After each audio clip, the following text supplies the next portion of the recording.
Talk about some of these issues now about the Labor Party and the policy mix going forward with the Shadow Communications spokesperson Jason Clare. Thanks very much for your company. Morning, Peter. What is your view on the wider position of the budget? It seems to me one of our guests later in the program is John Hewson, and he was really the last opposition leader to take a true manifesto from opposition into government. Ever since then, it's always been a case of oppositions playing to the negatives of the government. Do you think that the Labor Party, to get back into government in one term, will be bold and take a serious manifesto to the next election? Well, I think you've got to do two things. You've got to make the case that the government deserves to be thrown out, and there's a lot to argue in this budget that says this government should be thrown out. They deceived the people of Australia. They broke a lot of promises in this budget, and it's a bad budget on its face because it's taking money off poor people and giving it to rich people. The Sheriff of Nottingham would be happy with this budget when you see the way in which they're moving things around. But you're right. A Labor Party going to an election also has to make the case for why you should vote for Labor as well. Part of that is saying if you vote Liberal, pensioners will get a cut, university students will have to pay higher fees, but the other part of the argument is Labor will do the things necessary to build a stronger economy and a fairer country. But they're not really taking from the poor to give to the rich, they're just taking from everyone. It's a tough budget, but that's because of Labor's debt build up over 6 years. Well, it is a tough budget, and we've made the case that structural reform does need to happen to the budget, but it's where you make those reforms. Now, if you look at this budget, all of the structural reform affects the sick, the poor, or people on low incomes. There's no big structural reform in this budget that's targeting either Australian companies or people that are on higher incomes. How could they do that, though, realistically? Because it's only where there are government handouts that you can make structural adjustments, unless you're going to put up taxes for companies. No, well, two things. They're getting rid of the mining tax, so taking money off, or giving money back to mining companies.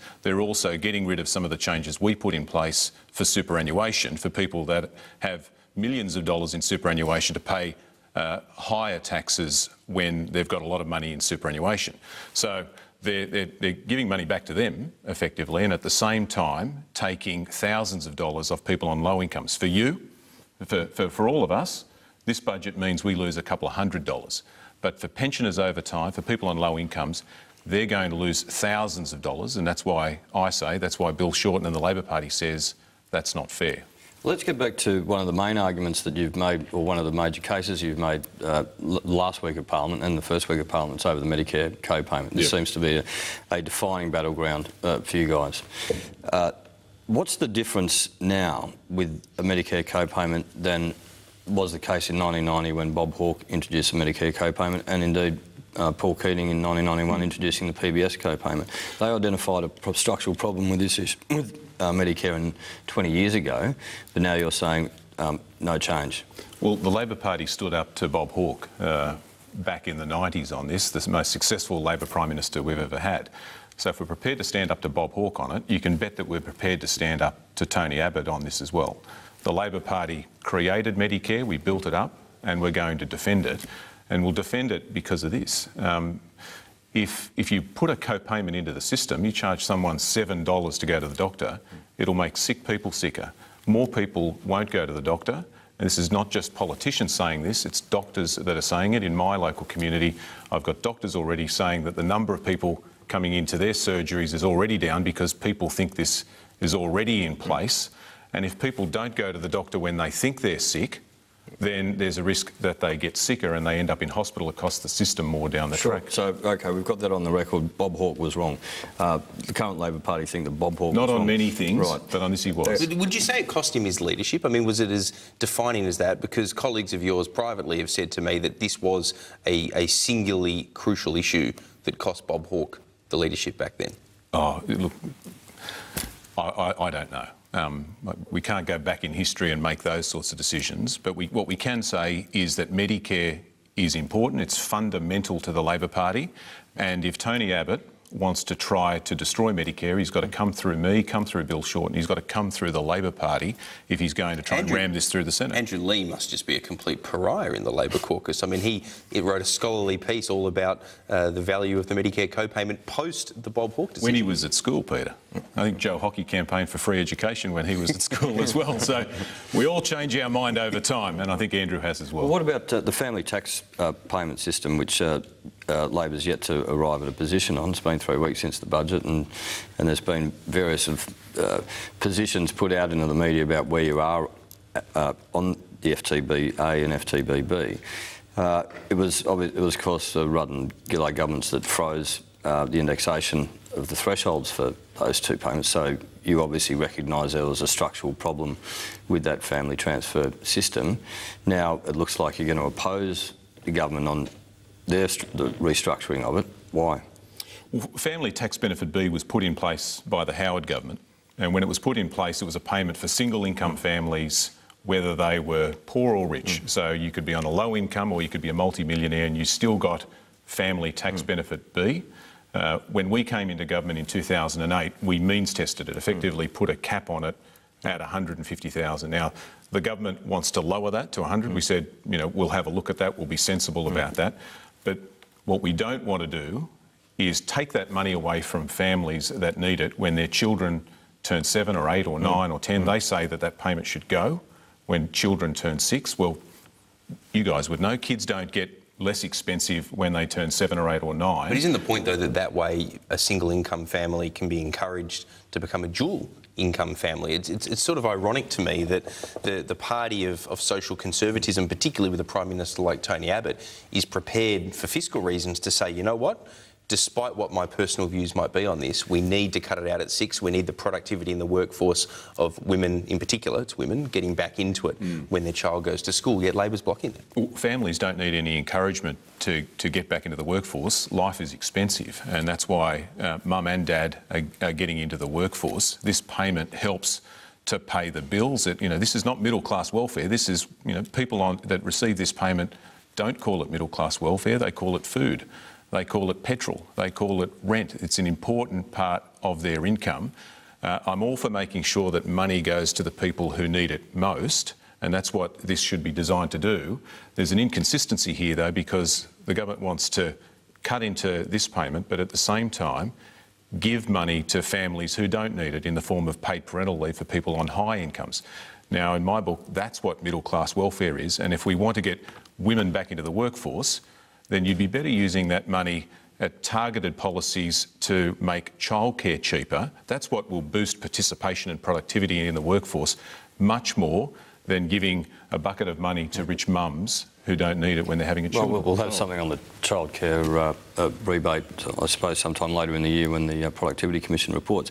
But could we go to your portfolio? Sure. Now, we haven't heard a lot from you on your portfolio. There's been other things in the way, presumably. But the current media laws, cross-ownership laws, are they still relevant considering the digital age? Do you think that they need reform? Well, the internet has changed a lot, but we've got to be careful not to claim that it's changed things fundamentally. The traditional media is still very important and very influential. Most people, when they wake up in the morning, don't grab their iPad and read the Washington Post. They're still listening to Sam and Koshy, or watching Carl and Lisa, or they're opening the telly and reading, Simon, what you've got to say. And the sort of things that are on the front page of the Daily Telegraph are the things that lead to questions in interviews like this. They lead to questions that the Prime Minister or the Leader of the Opposition gets in an interview, and invariably what's on TV that night. The Chief Executive of News Corp, Robert Thompson, last week made the point that News Limited's papers are still going to be here for decades and decades to come, so your job is safe. Well, we hope. And online news is still traditionally run by the traditional media. Most of I think it's the top 5 are all run by News Limited, Sydney Morning Herald and so forth. So things are changing, but we shouldn't overstate it. You seem to be making the point of a sort of an ethereal thing that's hard to judge, which is influence, rather than reach and scope. So no one can argue that the digital landscape has changed the reach. You're talking here about the influence of particular media. Oh, it's both. So the reach is still significant, and so is the influence. So would Labor, because the speculation is that Malcolm Turnbull will bring forward legislation at some point, probably before the end of the year, to change cross-media ownership laws in some way. Is Labor open-minded about a change to cross-media ownership laws? I've said we'll take an open mind to this. We'll consult with industry, or already have. We'll be more of consultation with industry and then consult with the general public about it as well. The Minister's indicated he's going to release a paper or a discussion paper on this. I think that's a good thing. You need a proper debate about it. The point Labor wants to make very clearly, though, is you can't deal with media ownership in isolation. Industries also wants the government to look at licence fees for free-to-air television, retransmission fees and how it affects companies like Foxtel, and also sport.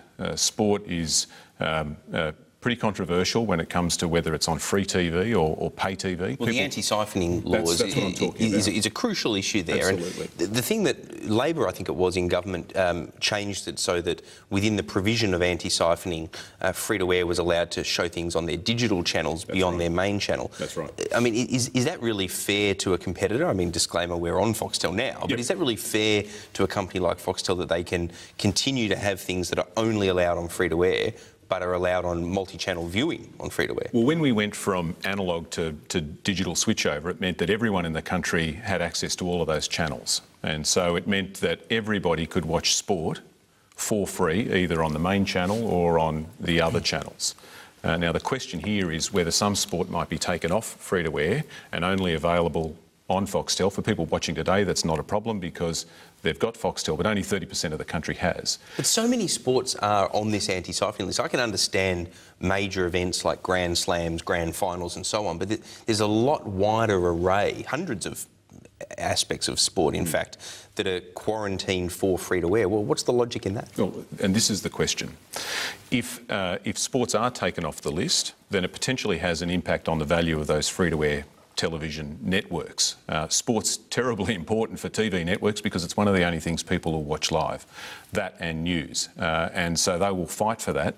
And that's why you can't look at media ownership in isolation to this, because it affects the value of those TV networks. And so what Labor says is you've got to deal with this as a job lot. Before we can make a decision on media ownership reforms, we need to understand what the government intends to do on sport. Well, could we go back in time a little bit? Stephen Conroy's media reforms. Were you an advocate of the Conroy reforms, or were you an advocate of free speech? Those reforms are dead. They died in the Parliament. Right, so they're never coming back under Labor? No, I have no interest in them at all, with one exception. There was one reform that was part of that, which was the reach rule, the 75% rule, which restricts TV networks to having 75% of a market. I understand Malcolm Turnbull is interested in putting that as part of this package. And naturally, we've got sympathy for that because it was part of that package as well. But in doing that, and I think the National Party and my own Labor colleagues would make this point, we need to make sure that we protect and support local content in any reforms to the reach rule. Sure, but the regulatory part of Senator Conroy's media reforms, which were the most controversial, they're dead and buried.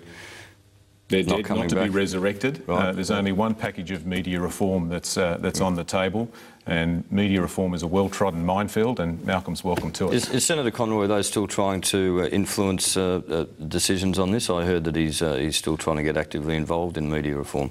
Not to my knowledge, but what I should say is that there are a lot of people in the Labor caucus who work in this portfolio space, whether it's the NBN or whether it's in media policy or Australia Post. We've got people like Ed Husick, Michelle Rowland, Tim Watts. We've got a whole team of people who've worked in this sector before they came into politics, who can provide a lot of expert advice to me, and I draw on their support. Let me ask you about Peppa Pig. The head of the ABC suggested in estimates, I think it was, that Peppa Pig might have to go because of some of the cuts to the ABC. I mean, he's just being mischievous saying that, isn't he? It's one of their higher rating programs. It's loved by children. The cut or the efficiency drive that he's expected to deal with is about 1% of their budget. I mean, if they can't find 1% of fat to cut without cutting Peppa Pig, that's ridiculous, isn't it? I think Paul Keating had a budget that brought home the bacon. This is the budget that brings home the porkies. Lots of broken promises in this budget, including a promise made the night before the election that there'd be no cuts to the ABC. Sure, but the issue there is that the promise was silly, not the breaking of it in terms of the policy goal of more efficiency at the ABC. It's the promise that never should have been made as opposed to the subsequent decision. And it's not just one. You know, this is not a broken promise in isolation. There were a mountain of broken promises, made and then broken.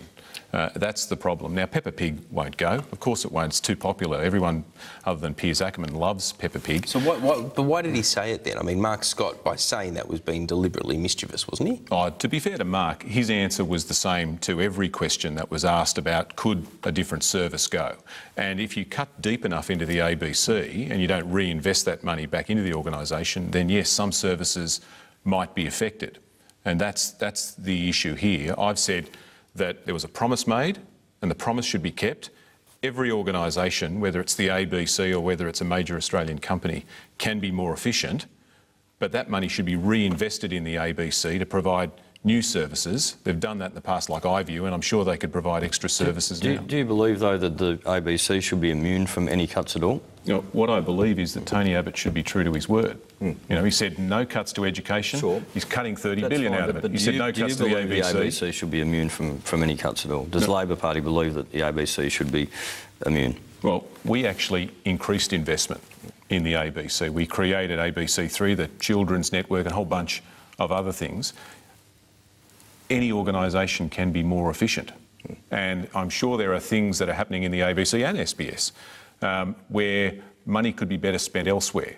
But the point I'd make is make those efficiencies, drive the organisation to be more effective in the way it does things, and then use that money elsewhere. First put efficiency dividends on the ABC. Yeah. And we put efficiency dividends on all parts of government. But there's an issue here which is fundamentally important. People trusted Tony Abbott. They might have been suspicious, but they decided they wanted to get rid of Labor and they backed this bloke. They said, OK, he's promised to do all these things. He gets into government and then he breaks a whole litany of promises. He needs to be good to his word. Otherwise, in 2 years' time, people are going to say, I'm going to throw this bloke out. Does Australia still need SBS? Because where it was originally conceived as a network for ethnic Australia and a multicultural Australia was pre the internet age, pre the period where you can get a lot of the kind of targeted programs on SBS via the internet now. Well, just ask the people that use SBS, that listen to SBS's radio programs in a multitude of different languages. You can do all of that online now. You don't need a taxpayer-funded network to do that. Oh, well, some of the services that it provides, some of the information that it provides about what's happening in Australia in a diversity of different languages can't be provided just as easily over the net. And if you think ethnic communities in Australia are already upset about the changes to the Racial Discrimination Act, just try and get rid of the multitude of different SBS radio services and you'll see how angry they'll be. You can amalgamate it with the ABC and one of the digital channels for the ABC could cover it. I guess I'm just wondering, because you've got this taxpayer-funded Goliath, if you like, in the media mix via the ABC. It's no longer just a broadcasting corporation. It's got a virtual newspaper online. You know, the nature of the media dynamic has changed such that the ABC does all these things, yet we also have, as an appendage to that, SBS, and we also then have rules limiting the free media, whether it's anti-siphoning or whether it's cross-media ownership laws. It doesn't feel like a level playing field, even though it's not supposed to be a level playing field because it's a taxpayer-funded broadcaster. Yeah. Something's got to change, doesn't it? Well, there's a lot in that question. The Minister has initiated an efficiency review into the ABC and SBS. We've got to wait and see what's in that report if it gets released. Now, there's speculation in the press yesterday about a merger of some of the back-of-house operations of ABC and SBS, and there might be some value in some of that. The speculation about merging their head offices together was also speculated. But a word of caution, the government's got to be careful here. If they try and merge the two organisations too closely together, what you'll end up with is just a bigger ABC, and I don't think my friends in the Liberal Party would really want that. The other sort of the elephant in the room, I suppose, is the NBN, because we haven't heard a lot about that since the election. Is the debate over the NBN over, or are you going to go to the next election with a fight on your hands for the NBN to return it to what you wanted it to be? Well, we got flogged at the last election, but I don't think many people voted for the Liberal Party because of their NBN policy. Most people want the real NBN, the fibre that takes it all the way to your home or all the way to your business. We need to see how much the government actually rolls out over the next 2 years. They promised before the election that everyone would have the NBN, that everyone would get 25 megabits per second by 2016. And then 3 months later, when Holden announced it was going, they announced that that promise was going too. It's one of the multitude of broken promises they've made. I think, Simon, you need to look at this not in the context of just 2 years, but 20 years. You ask most serious people about this and they'll say fibre to the home is the end game. The question is whether you do it in one stage or whether you do it in two. We said do it in one stage. Malcolm Turnbull's saying do it in 2 stages. What this means, because they're now building fibre to a box in the street and then copper to your home, is it's going to take a Labor government to come back and finish the job. So what you're saying is that people can expect that Labor will go to the next election with an NBN policy to restore what your visions were for the NBN. Is this just going to be an endless debate until we've finally got something that doesn't work? Well, like all big infrastructure projects, they're always controversial until they're built. You remember the Sydney Olympics. Everybody was complaining about it, and they're complaining about Brazil now. And then once they're done, everybody looks back and thinks, you know, how did we survive without it? You know, what were we complaining about at the time? The NBN, when it's rolled out completely, people are going to think, you know, how has this changed our lives? Just like electricity did over 100 years ago. It was originally designed just to light the house. And then through innovation and invention and demand, it led to people using it for TV, for air conditioning, for computers, blow-drying the hair, everything. That's the same thing that's going to happen with the NBN. One of the inventors of the internet, Vint Cerf, said 99% of the uses for the internet haven't even been created yet. And by giving this infrastructure to the Australian people, we're going to see changes to the way we live and to the way we work. But you'd have to concede, though, that Labor failed in its rollout initially of the NBN. I mean, it was a spectacular failure in terms of its promises on delivery and costs. The costs were overblown. Well, I think it's the right project. My principal criticism of the rollout of the NBN is it was too slow. It needs to be sped up, and we should build it, not break it. Before I went into politics, I worked for a construction company building the M7. The first time you build a bridge, you make mistakes and you do it slower, and then every time you do it, you get better and quicker at it, and changes need to be made at the NBN to improve the construction rollout. On costs, let me make this simple point. The paid parental leave scheme that we were talking about will cost about $50 billion or more over the next decade, more than the NBN. Now, which one of those, paid parental leave or the NBN, do you think will have a bigger impact on economic growth and productivity in this country? I'll tell you which one it is. It's the NBN. I'm still thinking about which bridge you built first and wanting to make sure I don't go over it. Well, there are about 40 odd.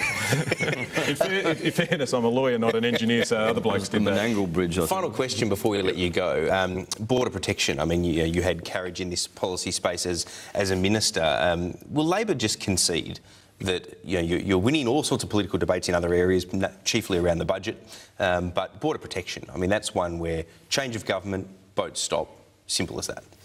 Well, this is an area poisoned by politics. We want people to not get on boats and drown in the middle of the ocean. Anything that stops people getting on boats is a good thing because it means people don't die.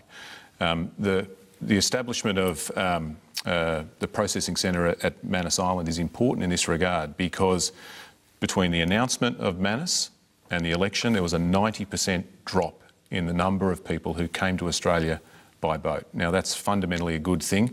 You can't stop people risking their lives without Manus because you send a very clear message that if you come to Australia by boat, you'll be settled somewhere else. Now, it took too long to get there, and we were frustrated in the Parliament by politics, by people playing politics around this issue. But if we can stop people getting on a boat that stops people dying, that's a fundamentally good thing. Jason, Clare, appreciate your company on Australian Agenda. Thanks very much. Thanks, Peter. Thanks, Simon.